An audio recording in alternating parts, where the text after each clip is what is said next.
नमस्कार साथियों, स्वागत है करंट अफेयर के खास सेशन में, जिसमें हम बात करते हैं उसी दिन के प्रमुख करंट अफेयर जो आपकी परीक्षा दृष्टि से उपयोगी हैं, उनको सॉल्व करने की कोशिश करते हैं और उम्मीद करते हैं अगर आप उनके छोटे-छोटे नोट्स बनाएँगे, तो कहीं न कहीं प्रश्न आपकी परीक्षा में कहीं न हेल्प ज़रूर करेंगे। तो इसी तरह के और भी प्रश्न को जानने के लिए आप जुड़िए मेरे यूट्यूब चैनल आपके साथ दिया के साथ।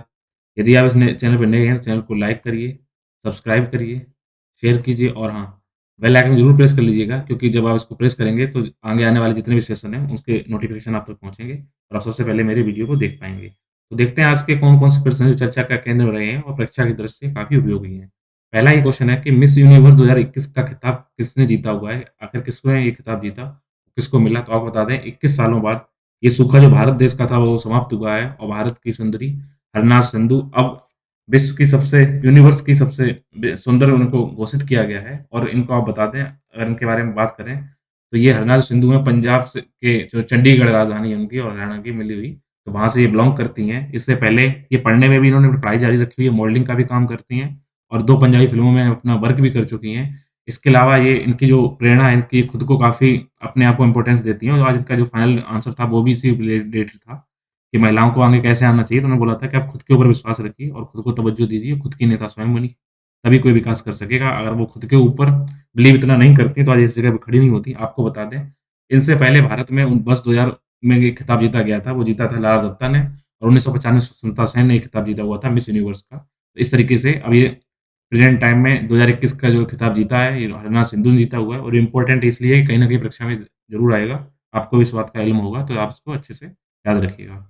अगला क्वेश्चन है कि ग्वादर बंदरगाह किस देश में स्थित है? तो इसका आंसर है हमारे पड़ोसी देश के अंदर स्थित है और देखेंगे आज चर्चा में क्यों आज ही क्यों करंट अफेयर बना हुआ है।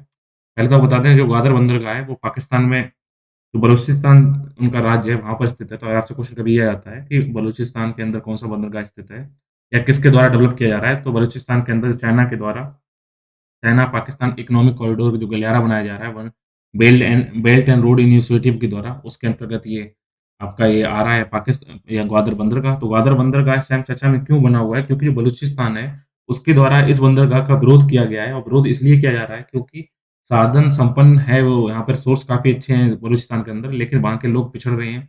उनको ऐसा लग रहा है पहले ही वो हाशिए पे पड़े थे और इस बंदरगाह के बनने से और हाशिए पे चले जा रहे हैं।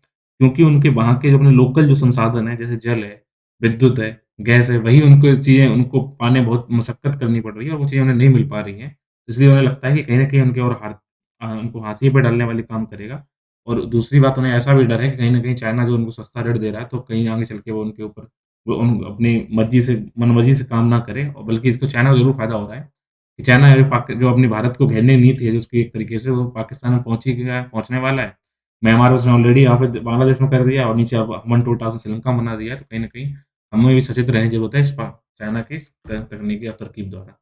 अगला प्रश्न आज का ये है कि बेटी पढ़ाओ, बेटी बचाओ योजना कब लागू की गई थी? ये क्वेश्चन पूछ दिए जाते हैं, हो सकता है आपको वर्ष पता हो, लेकिन कई बार क्या करते हैं, वो महीनों में आपको कन्फ्यूज़ कर देंगे, तो अच्छे से याद रखिएगा कि बेटी पढ़ाओ, बेटी बचाओ जो योजना है, वो जनवरी 2015 में लॉन्च की गई थी और इसको प्रधानमंत्री नरेंद्र मोदी जी ने जिस राज्य के से स्टार्ट किया था, वो था हरियाणा क्योंकि सबसे कम लिंगानुपात हरियाणा में था। तो आपको बता दें, ये योजना इसलिए बनाई गई थी क्योंकि जो अगर हम 2011 के सेंसस देखें और उस टाइम देखें सेक्स रेशियो क्या था, तो उस टाइम सेक्स रेशियो 918 था। इसका मतलब ये था कि प्रति 1000 लड़कों की संख्या में हमारे देश में 918 लड़कियाँ हैं और इसका प्रमुख कारण ये भी दिखाई पड़ता है कि लोग क्या करते हैं इल्लीगल तरीके से आप क्या करते हैं सेक्स डिटरमिनेशन कराते हैं लैब में जाके यानी चयनात्मक वो जब देखते हैं लिंग को कि अगर लड़की होती है तो उसको गर्भ में ही मार दिया जाता है। तो इनकी स्थिति को सुधारने के लिए देश के महिला एवं बाल विकास मंत्रालय, स्वास्थ्य एवं परिवार कल्याण मंत्रालय साथ ही साथ मानव संसाधन विकास मंत्रालय इन 3 मंत्रालयों ने संयुक्त रूप से मिलकर बेटी बचाओ बेटी पढ़ाओ योजना को आगे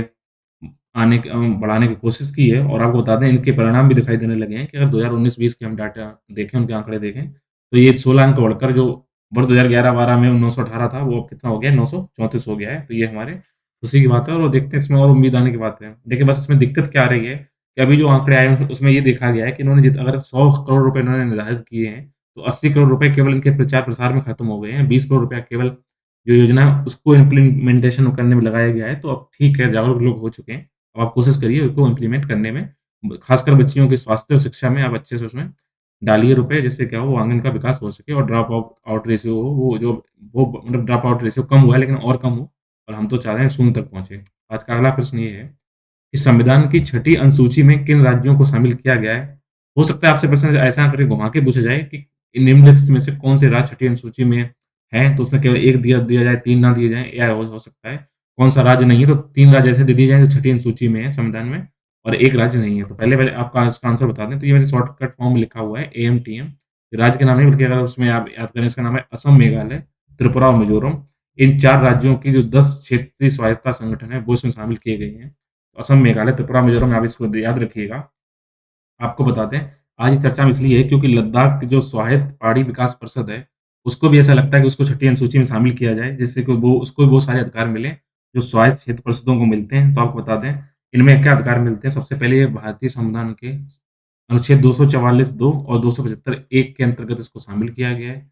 और साथ ही साथ आपको बता दें, इन स्वायत्त क्षेत्रों के अंतर्गत जो आने वाले क्षेत्र होते हैं, उनमें कृषि, जनजातियाँ, उनके अपने कुछ रूढ़िवादी जो उनके अपने वो पुराने ज़माने से चला आ रहे रूल, उनकी रीति-रिवाज, उनके उत्तराधिकार के नियम, विवाह, गोद कैसे लेंगे, क्या होगा, इन सबको नियम कानून बनाने का अधिकार इन स्वायत्त क्षेत्र के लोगों को मिल जाता है। एक ऑटोनॉमस बॉडी खुद बन जाते हैं। बस इनको क्या होता है, राज्यपाल को सूचित करना होता है।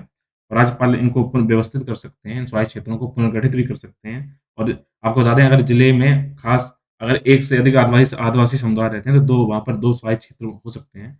तो कुल मिलाकर अभी जो असम, मेघालय, त्रिपुरा और जो मिज़ोरम है, इसमें 10 स्वायत्त क्षेत्र क्या हैं, अभी यहाँ पे वर्क कर रहे हैं, और इनको वहाँ पे अपने हिसाब से रूल बनाते हैं और राज्यपाल को इंगित करते हैं। फिर राज्यपाल अपने हिसाब से अगर चाहते हैं चेंजमेंट करते हैं, नहीं तो वो चलने देते हैं। आपको ये बता दें, इनमें जो स्वायत्त क्षेत्र बनते हैं, इसमें टोटल 30 मेंबर होते हैं। 30 मेंबर में 26 ऐसे होते हैं जो वयस्क मताधिकार द्वारा चुने जाते हैं। वहीं पर 4 लोग ऐसे होते हैं जिनको राष्ट्रपति द्वारा नॉमिनेट किया जाता है। तो जब तक स्वायत्त क्षेत्र परिषद रहेगा, या जब 5 साल पूरे हो जाएँगे, तब इनमें 26 लोगों का दोबारा चुनाव होगा, और जो नॉमिनेट लोग होते हैं, वो क्या करते हैं, वो कहीं न कहीं राष्ट्रपति की इच्छा के अनुसार अपने कार्य करते रहते हैं। आज का अगला प्रश्न है, ये भी काफ़ी खुशी की बात है और काफ़ी इम्पोर्टेंट क्वेश्चन है कि रॉयल गोल्ड मेडल 2022 का पुरस्कार किसको दिया गया है? अर्थात जो जो गोल्ड मेडल रॉयल दिया गया है 2022, वो किसे दिया गया है?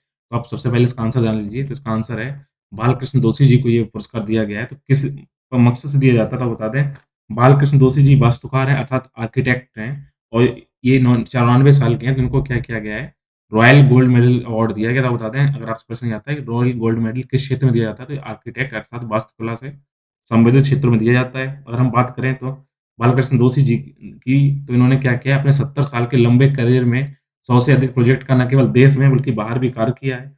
और इनके कार्य को सराहना देने के लिए, उनके कार्य को एक मान्यता देने के लिए, इनके पूरे जीवन कार्य को वर्क को मान्यता मिल सके, पूरे लाइफ टाइम जैसे अचीवमेंट अवार्ड होते हैं, वैसे ही पूरे लाइफ में जो अवार्ड दिया जाता है, इस टाइप के पूरे लाइफ में इनके कार्य को सराहना के लिए, उनकी पहचान के लिए, उनके योगदान को पूरी दुनिया को बताने के लिए रॉयल गोल्ड जो मेडल है, उसको व्यक्तिगत रूप से जो इंग्लैंड की महारानी है एलिजाबेथ द्वितीय, उनके द्वारा इसको स्थापित किया गया है, और उन्हीं ने घोषणा की है इस अवार्ड को देने की। तो आपको बता दें, इसका ध्यान रखिएगा कि रॉयल गोल्ड मेडल 2022 बालकृष्ण दोषी जी को दिया गया है।